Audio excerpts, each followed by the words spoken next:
Welcome to my channel, The Binge Eating Therapist. I'm Sarah, former binge eater turned psychotherapist, and my mission is to use this space to bring content to you that will help you understand your struggle with food and break free from binge eating. And today, I'm going to talk about binge eating and anxiety, because these are very anxious times for most, if not all of us at the moment. On the day of recording, here in the UK, all the restaurants and bars and gyms have been forced to close, and for the last week we have been asked to socially distance ourselves from one another. So everything is changing. The world feels very different, and we don't know how long this is going to go on for, which is creating a lot of uncertainty, which is contributing to the anxious mood of the nation and the globe, I suppose. And I've been experiencing a whole plethora of emotions. I like that word plethora, I don't get to use it enough. And it's gone from feeling fear about what's going to happen to feeling confused. Some of the advice we've been given here in the UK is open to interpretation, so everyone's got a different interpretation about what's okay and what's not okay when it comes to contact. I've been feeling guilt about my position of privilege when I know people are going to have a much harder time than I am during this. So there's just so much going on. And anger's been in there as well, anger at some other people's actions. So a huge amount of emotions for a lot of us, I imagine. And with the emotion of anxiety, which seems to kind of underlie a lot of emotions, really, one thing we know is that when we go through particularly stressful and anxious times, one of the first things that gets dysregulated is our appetites. And you see it with people you know who've gone through really difficult times. Often there are appetite changes which other people would notice as weight changes. So this can be quite a stressful experience if food is already an area of stress and anxiety for you.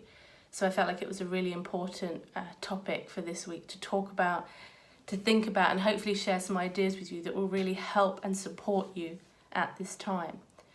So one thing we know about food is it has the ability to make us feel grounded. It has the ability to calm us down a bit. And it's I've heard it said before that food is one of the most abused anti-anxiety drugs out there. And I certainly get the sentiment of that statement, because when we're feeling anxious, it's a fear response, so our body is in fight or flight, so our parasympathetic nervous system gets activated, digestion slows down, and then if we eat in that state, we eat lots of food in the fight or flight state, it's like a signal to our body to start digesting with food. So it's a signal to the parasympathetic nervous system, which is the part of us, our biology that calms us down, to kick into action, because if the danger was imminent, we wouldn't be stopping to eat. So it really is a way of physically shifting and changing the physiological feelings of anxiety. And then of course we've got our brains, we've got our thoughts, which are creating more anxiety and also responding to the anxiety. So we get ourselves in a bit of a loop where we feel anxious, so we have more anxious thoughts, so we feel more anxious, so we have more anxious thoughts, and round we go. So we try and some people will try, or many of us have had the experience of disrupting that cycle by eating, enabling ourselves to kind of ground and calm down a bit. And this is a normal response, it's understandable. But if this is getting to a point where it's having a huge detrimental impact on you, maybe you're binging a lot, maybe you're quite scared and feeling really out of control about food, that's when we need to look at what's going on here and how we might interrupt the cycle in other ways. The challenge is, a lot of the advice out there is to find ways to reduce anxiety. And there's lots of tips and mindfulness and things that you can do, exercises, distractions, whatever it might be, to calm yourself down. But these anxious feelings are probably not going anywhere for a while. They're probably here to stay for a bit, and that, I think, is particularly challenging to accept. But accept we must if we want to reduce it. When we accept that we're going to be feeling anxious more than usual at this time, that helps to manage the thoughts. And if we help to manage the thoughts, we can reduce or at least bring the anxiety down to a manageable level. When you eat on anxiety regularly, you think you're chasing the anxiety away, but it just comes back, it keeps coming back. It doesn't get rid of the anxiety, but it postpones the anxiety because the source of the anxiety hasn't gone anywhere. Because it is a fear response, the whole point of the feeling of anxiety is to get our attention and to warn us that there might be danger. When we ignore that, our bodies keep producing it. They keep feeling anxious because they keep trying to tell us that something is wrong. So my invitation with you is to look at ways to try and change your relationship with anxiety. Yes, it doesn't feel comfortable, but it feels catastrophic because of what we tell ourselves about it, because of the thoughts that come along with the anxiety. And because anxiety wants to be heard and wants to tell us that there's danger, we need to listen to it. So when we notice that we're feeling anxious, well, what often happens is we have an anxious feeling. If we're somebody who struggles with binge eating anxiety, we feel anxious, and the first thing we think is, I need to binge or I need to eat. It's almost like we hop over that step of really recognising what it is that's triggering this off for us. And it might only be later that we can look back and go, oh, I realised I did that because I was anxious. What we need to do is to listen and to name. When we start naming what's going on for us, it enables us to start seeing ourselves as the experiencer of these things. So as soon as we say, like, I notice I'm feeling anxious, you've become the noticer. And I notice that my anxious feeling is in my solar plexus, or it's lower in my stomach, or for some people it's in their heads. Like, where do you experience your anxiety? How can you get to know your anxiety? And dare I say it, I might be pushing it a bit too far, even make friends with your anxiety.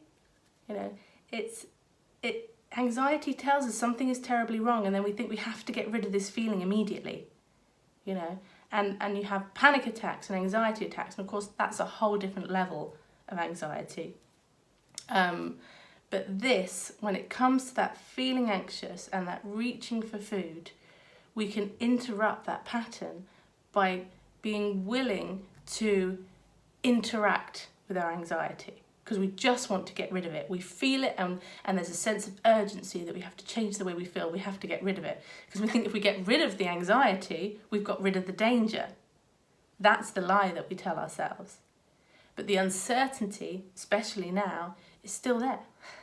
So we're just temporarily dampening it down. So I invite you to listen to your anxiety, to notice it, and then to start noticing what stories your brain is spinning to you. You know, what is your brain telling you about this situation? What is it telling you is going to happen? Because we don't know. Even some of the worst case scenarios you might be playing out, or some scenarios that you think are quite realistic that might play out over the next few months, we don't know. So we can acknowledge that we're feeling anxious about this, acknowledge where our brain is taking us, and then bringing us back to now. Like, what's going on now? What can I focus on here? The whole one day at a time approach, which is, well, will help you if you can get there. We have brains that want to plan and think ahead, so I appreciate that might be easier said than done. But when we listen to our anxiety and we name it, we accept it, then we have a choice. Like, where do I want to put my brain? Where do I want to put my thoughts right now? What can I focus on that is within my influence right now? Because so much that's going on out there at the moment is beyond either your or my influence. We can't do anything about it. We can only influence our little worlds, our little ecosystems, our interactions. So if you're someone out there and you're feeling particularly anxious at this time, you know, I hear you, and you're not alone in it. It might feel like we're more alone than ever because some of us are literally having to isolate themselves. But I wonder if we can take some comfort that this is something that we're all in together to some degree. The world hasn't faced anything like this where it's like a common enemy. We could be fighting each other. That would be worse, I think. You know, instead we're fighting this invisible enemy, this virus that we know so little about, but there are some amazing people out there working their backsides off, trying to get us the drugs and the knowledge that we need in order to come out of this situation and resume life as it was. Well, not as it was before, because I think it will change, and hopefully there will be a lot of things that change for the better out of this. So, stay safe, go well, and I will see you on the next video. I'm going to try and do a few more of these as I've got a bit more time on my hands, so I won't try and release one every 3 or 4 days or something like that. But yeah, take care. See you on the next one. Bye.